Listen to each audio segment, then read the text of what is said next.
So, good morning. Today is Monday, and there has been some changes. It's an emotionally hard day because uh, Charlie went to daycare. If he packed his lunch, he would have to have his own pool or like ice pack in there, I should say.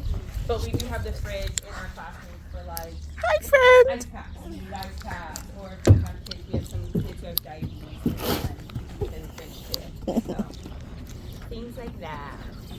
This is his first day. I haven't really talked about it because I didn't really want to face that reality, but it's really affecting me for many different reasons.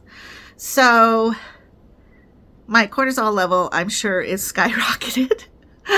I was good at pacing myself this morning because I wanted to make sure that I was staying busy and I wasn't thinking about it too much. I didn't have to drop him off, so that's a plus. But mom did, and then she messaged me about that, and I guess he cried, and we were hoping he wouldn't. So we'll have to figure out, and I know that there's going to be a time for adjustment, but it's just really hard. But on the positive note, I was busy in my workout room, and I actually got on my RPM bike, and I was doing my RPM workout, which is a stationary bike situation.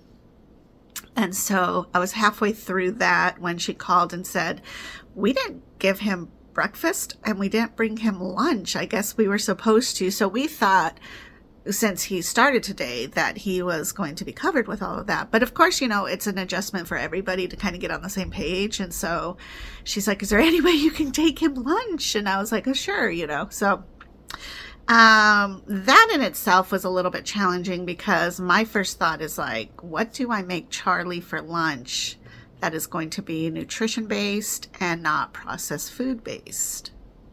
But what will Charlie also eat? And that's the other question. And the hardships that I know parents have when it comes to feeding their kids. So, man. Anyways, I decided to focus in on my workout, which I did. I ran, jumped in the shower, did my 10 o'clock exchange. I called the lady at the daycare and was like, I will be there after my exchange. So once my exchange was done, I raced over to Fry's. And sometimes when Charlie and I will go to the zoo, we will stop by the grocery store on the way home because typically I need something. And it's also our little walk, into Safeway or Fry's, and it gets him used to that kind of environment. And he really loves it, and he's not really into like grabbing stuff yet. I don't take him down the toy aisle, but he's just in there to have a good time. So we hold hands and we walk around the store. Anyways, I get him this little, sometimes there's SpongeBob, sometimes there's Bluey, and sometimes they're like Toy Story little. It's kind of like a Lunchable, but to me it's better because it's not just all the processed food. So it's going to be like a little meat. It's going to be a cheese. It's going to be a little cracker or sometimes a pretzel, and typically fruit, and all, like in little sections. And so it's very cute. And Charlie and I will get that, and he'll come home and he'll eat that for his lunch. And so when I raced to Fry's, I was like, I'm just going to grab one of these. And I ended up grabbing a couple of them because they were on sale. And then I got him some organic juice. So I felt a bit better about that. Because I am not a fan of the food that they feed our kids at school. But for the sake of parents, I know that it's easier to have your kids eat that food. Sorry, but my neighbor's apartment is getting, what's it called?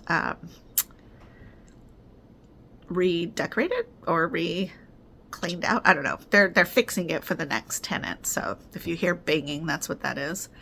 But I I just want to make him homemade food, and I'm like, I could, I guess, and then take it to him. But the reality is that he may not want to even eat it. And I'm thinking like, I would make him pho at home. And he would eat the noodles and some of the other stuff, and a little bit of the broth. But I'm like, I don't think that the class would appreciate me bringing in pho for him. I make him like homemade pizzas. I don't know. Like, I'm just thinking like, oh man, so different.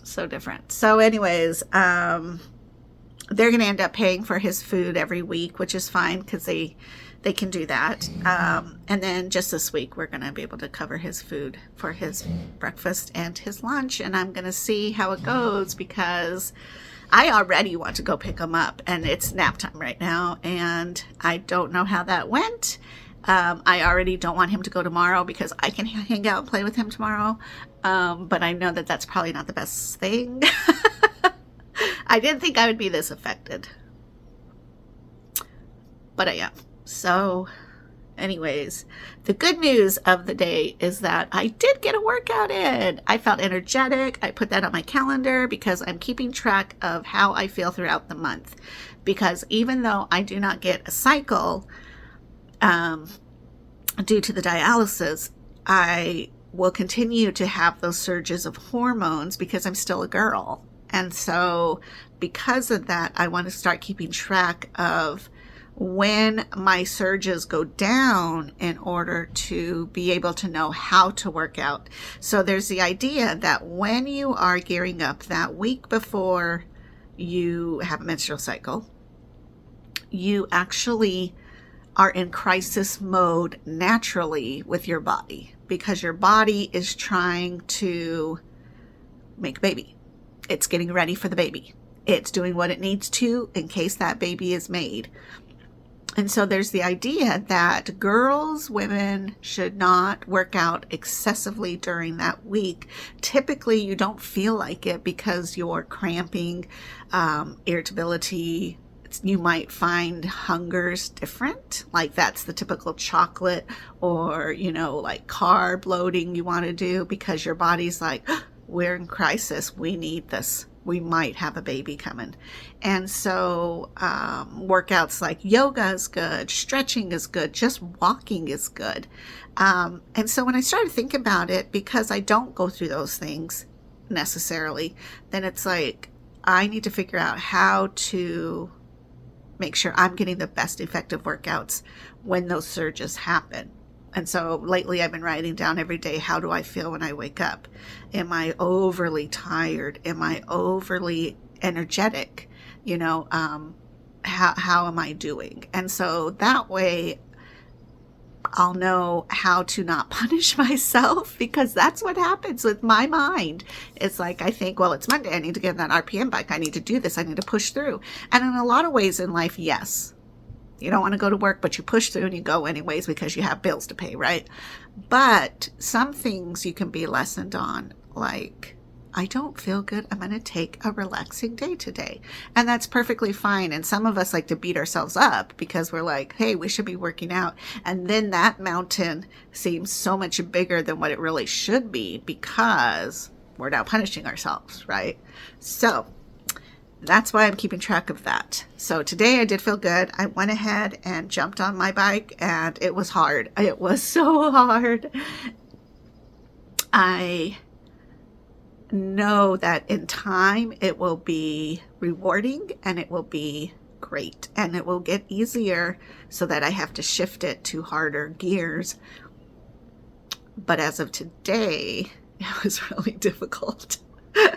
So another thing that happens is when your cortisol level is really high from stresses, whatever the stress may be, it is really good to go outside, take a walk.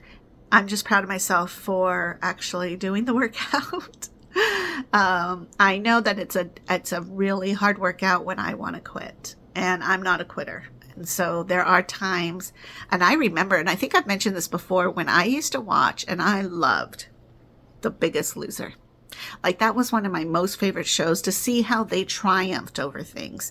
And I always thought it was so odd how they cried when they had to do certain things. And I felt like some of it was like, well, you're just crying because it's hard. Well, yeah. And you're crying because Jillian's yelling at you, and yeah. But what I realize now is that they were crying because there's a part of you that doesn't want to push through. And it circles on back, whether it's working out or whether it's quitting bad food. So that dependency or that addiction is there. And I'd rather lay on the couch and watch TV and veg out. I'd rather go on a hike where the weather's beautiful and see nature. That's fine. But to have to force myself to go into the other room, I know I'm going to get hot and sweaty. I know that I'm going to have to take time out of my day over the 1,000 things I need to get done. And I'm going to need to focus and work out. So for me, it's not necessarily that I have an addiction to laziness. It's that I have so many things to get done. And that's what happens. Priorities, right? So I'm so proud that I actually pushed through that. And I wanted to cry at one point because it was difficult. But I did it. And tomorrow when I do it again, or the next day when I do it again, it will be just a little bit slightly easier. And in like a month, I'll look back and I'll be like, dang, I've come a long ways. Everything's good. So that's my adventure today. It's a bit emotional, but I do feel better at least talking about it. And I think that that's vitally important. I know I don't have Glenda this week or next week because she's working the county fair. So I guess you guys are the people I get to vent to. I do appreciate all of you guys for listening. Dialysis is going really well. So yeah, anyways, I will talk to you guys later. Have a good day. Bye-bye.